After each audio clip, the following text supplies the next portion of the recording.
जननीं शारदां देवीं रामकृष्णं जगद्गुरुं पादपद्मे तयोश्रितां प्रणमामि मुहुर्मुहुः।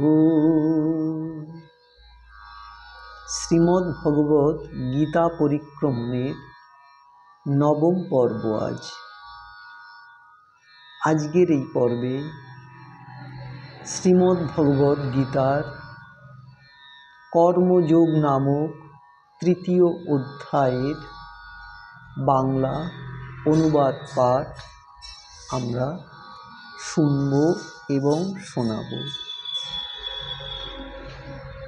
অর্জুন বললেন, হে জনার্দন, যদি আপনার মতে কর্ম অপেক্ষা জ্ঞানই শ্রেষ্ঠ হয়, তবে হে কেশব, আমাকে এই ঘোর কর্মে কেন নিযুক্ত করেছেন? উভয় অর্থবোধক মিশ্রিত সদৃশ্য বাক্য দ্বারা আপনি আমার বুদ্ধিকে কেন মোহগ্রস্ত করছেন?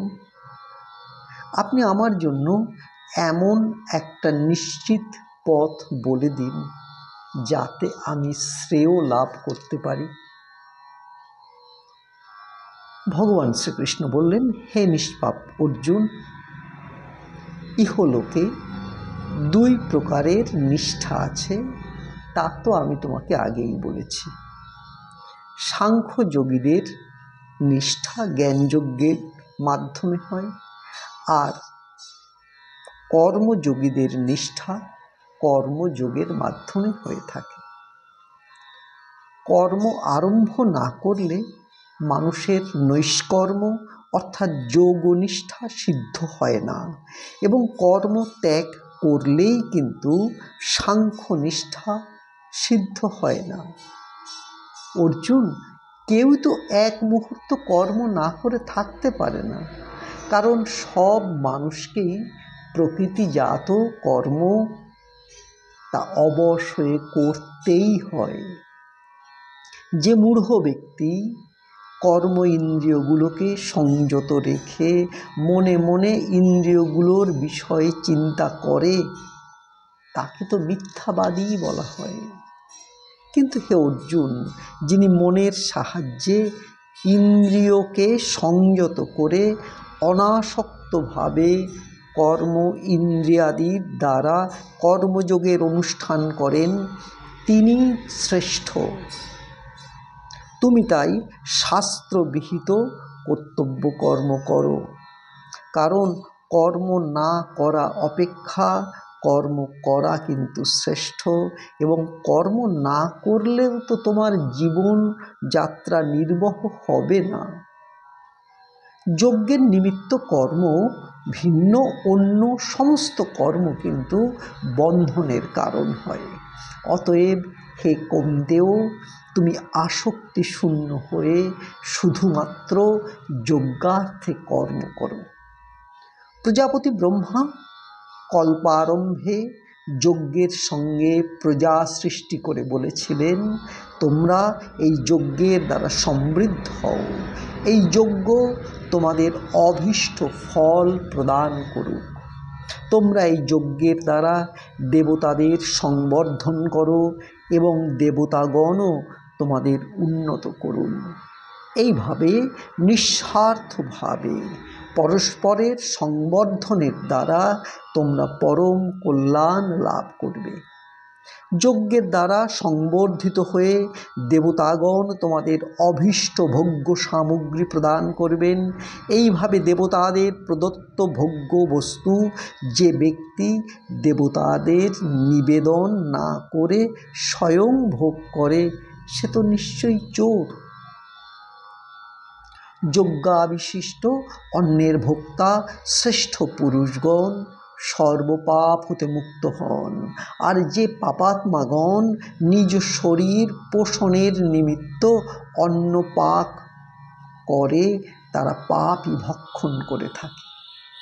সকল প্রাণী অন্ন হতে সৃষ্টি হয়। অন্নের উৎপত্তি হয় বৃষ্টি হতে, বৃষ্টি হয় যজ্ঞ হতে, এবং যজ্ঞের উৎপত্তি হয় বিহিত কর্ম হতে। কর্ম উৎপন্ন হয় বেদ হতে, এবং বেদ অবিনাশী পরমাত্মা হতে উৎপন্ন হয় বলে জানবে। এর দ্বারা কিন্তু প্রমাণিত হলো যে সর্বব্যাপী পরম ব্রহ্ম পরমাত্মা সর্বদাই যজ্ঞে প্রতিষ্ঠিত থাকেন। হে পার্থ, যে ব্যক্তি ইহলোকে এই রূপে পরম্পরাগতভাবে প্রচলিত সৃষ্টি চক্রের অনুবর্তন করে না, অর্থাৎ নিজ কর্তব্য পালন করে না, সেই ইন্দ্রিয় সুখাসক্ত পাপী ব্যক্তি বৃথাই জীবন ধারণ করে।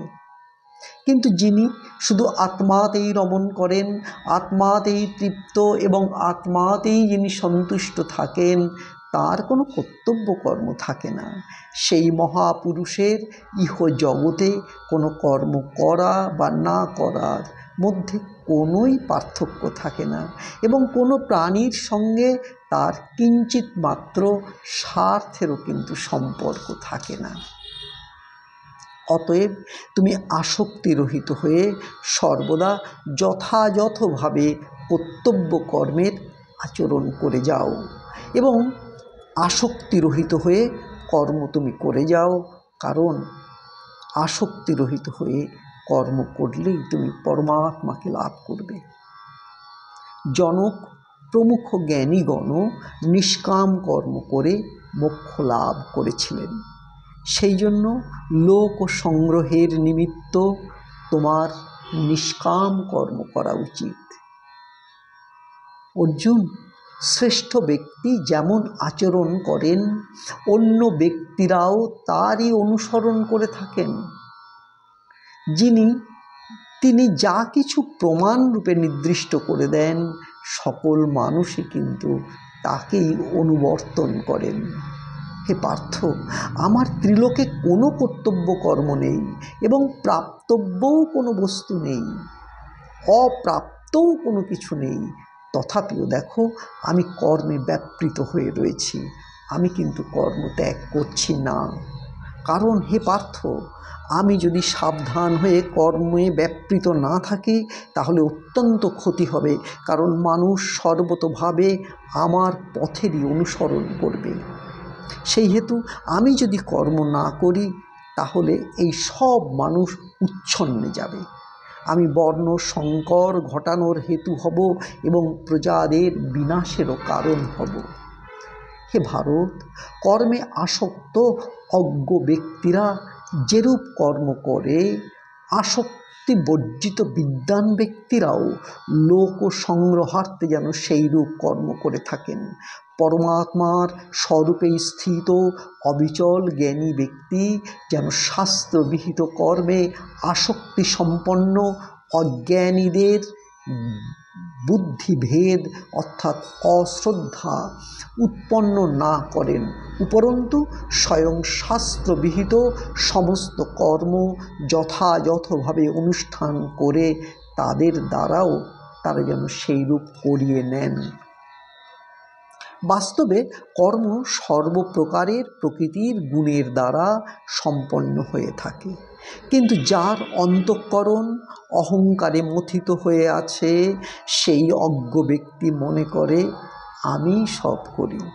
কিন্তু হে মহাবাহু, গুণ বিভাগ এবং কর্ম বিভাগের তত্ত্ব যিনি জানেন, সেই জ্ঞান যোগী, তিনি এটা বোঝেন, এটা জানেন যে গুণই গুণেতে প্রবর্তিত হচ্ছে, এবং এই রূপ জেনে তিনি কখনোই আসক্ত হন না। প্রকৃতির গুণে মোহগ্রস্ত মানুষ গুণ এবং কর্মে আসক্ত হয়ে থাকে। সেই অবুঝ অজ্ঞ ব্যক্তিদের জ্ঞানী ব্যক্তির কখনোই বিচলিত করা উচিত নয়। অন্তর্যামী পরমাত্মায় নিবেদিত চিত্ত সমস্ত কর্মপরায়ণ ব্যক্তি কর্ম সম্পন্ন করে আকাঙ্ক্ষা শূন্য, মমতাবর্জিত এবং শোক এবং তাপ রহিত হয়ে নিজস্ব কর্ম করে থাকেন। তাই তুমি অর্জুন, তুমি মমতা বর্জিত এবং শোক তাপ রহিত হয়ে তুমি যুদ্ধ করো।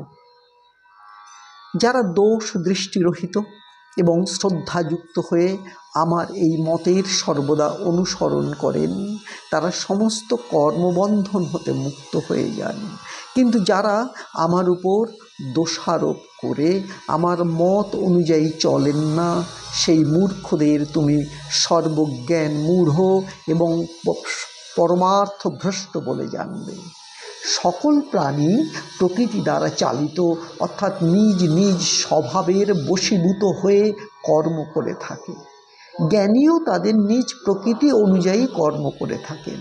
তাহলে এক্ষেত্রে কারো কোনরূপ বলপূর্বক প্রকৃতির বিরুদ্ধাচারণ করার চেষ্টা করে কি হবে? প্রত্যেক ইন্দ্রিয়ের স্ব বিষয়ে রাগ এবং দ্বেষ প্রচ্ছন্ন থাকে। মানুষের এই দুটির বশবর্তী হওয়া কখনোই উচিত নয়, কারণ এই দুটি মানুষের কল্যাণ পথের বিঘ্নকারী মহাশত্রু। উত্তম রূপে আচরিত অন্য ধর্ম হতে গুণরহিত নিজ ধর্ম শ্রেষ্ঠ। নিজ ধর্মেই মৃত্যু ও কল্যাণকর, কিন্তু পরধর্ম ভয়াবহ। অর্জুন বললেন, হে কৃষ্ণ, তাহলে মানুষ স্বেচ্ছায় না করলেও যেন বলপূর্বক কার দ্বারা নিয়োজিত হয়ে পাপাচারণ করে? ভগবান শ্রীকৃষ্ণ বললেন, রজগুণ হতে উৎপন্ন এই কাম এবং ক্রোধ এ মহাভক্ষক, অর্থাৎ ভোগের দ্বারা কখনোই এ তৃপ্ত হয় না এবং অত্যন্ত পাপকারক।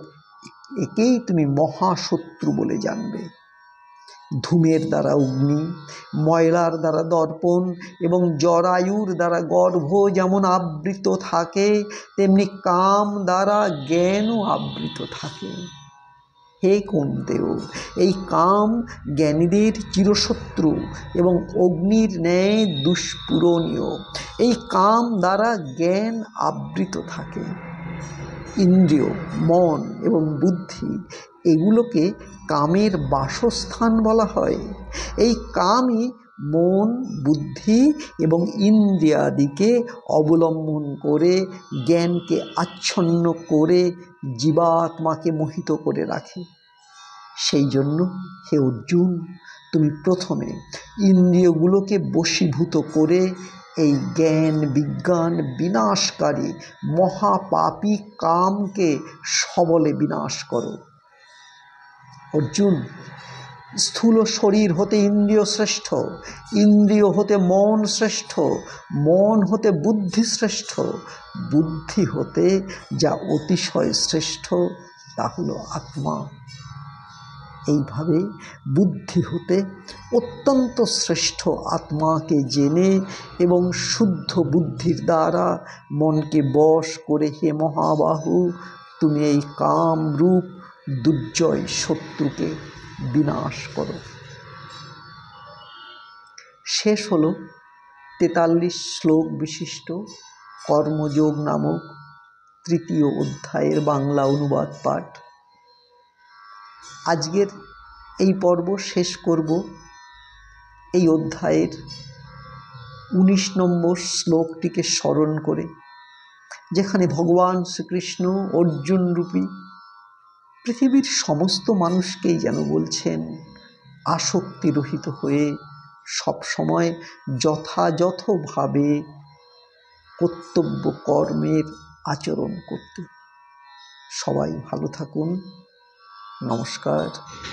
ওম শান্তি শান্তি শান্তি।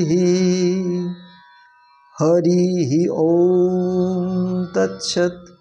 শ্রীরামকৃষ্ণার্পণমস্তু।